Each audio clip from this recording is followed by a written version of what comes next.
Hello, this is Heather from Twist My Stitch.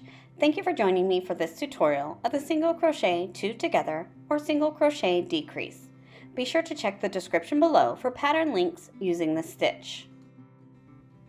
To work this decreasing stitch, first insert your hook into the next stitch, yarn over, pull up a loop. Insert into the next stitch, yarn over, pull up a loop. Yarn over and pull through all 3 loops on your hook. I'll show that to you again. Insert into the next stitch, yarn over, pull up a loop. Insert into the next stitch, yarn over, pull up a loop.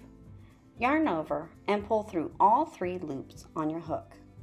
And that is the single crochet 2 together or single crochet decrease.